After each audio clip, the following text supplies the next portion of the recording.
ایک صورت یہ پیدا ہو گئی کہ نیوٹن کی فزکس آ گئی، اب معلوم ہوا کہ یہ تو گویا کہ آسمان کی وحی سے بھی زیادہ معتبر ہے۔ سائنس سے جو بات ثابت ہو جائے بس وہ حق ہے، اور جو ثابت نہ ہو سکے وہ ایسے ہی ہیں، وہ تو گویا کہ اوہام ہیں، ان کی کوئی حیثیت نہیں۔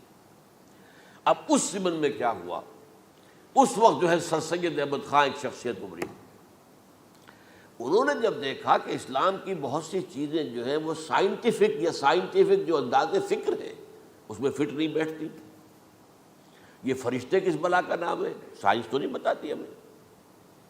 لہذا انہوں نے کہا فرشتہ کوئی نہیں ہے، یہ فورسز آف دی نیچر کو فرشتہ کہہ دیا گیا۔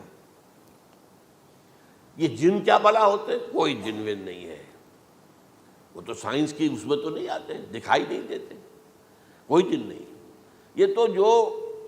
مشتعل مزاج کے لوگ ہوتے ہیں انسان، ان کو جن کہہ دیا گیا کہ وہ آگ سے پیدا ہوئے، جیسے ہم کہہ دیتے ہیں فلاں شخص غصے میں آگ بگولا ہو گیا، تو آگ تھوڑی ہو جاتا، یہ تو استعارہ ہے۔ اس طرح یہ جو معجزات ہیں یہ کوئی شے نہیں،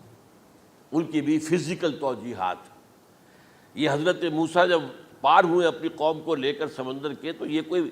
معجزہ نہیں تھا، یہ کوئی حضرت موسیٰ کی ضرب کی وجہ سے پھٹا نہیں تھا سمندر، بلکہ وہ تو مد و جزر کا معاملہ تھا۔ جس وقت سمندر اترا ہوا تھا، جزر میں تھا، تو موسیٰ اپنی قوم کو لے کر گزر گئے۔ جب فرعون آیا اپنے لشکر کے ساتھ تو سمندر مد پر آ گیا، چڑھ آیا، لہذا وہ ہلاک ہوئے۔ تو معجزات کا انکار، ان تمام کے اندر ایسی فضا پیدا ہو گئی تھی کہ جو عقلی اور سائنٹیفک، عقلی سے آگے بڑھ کر، ایک تو عقلی ہوتا منطقی، ایک ہے عقلی سائنٹیفک، کہ اس کے حوالے سے جو چیز اسلام کی فٹ نہیں بیٹھی، جیسے کہ آپ کہتے ہیں round peg in a square hole اور square peg in a round whole.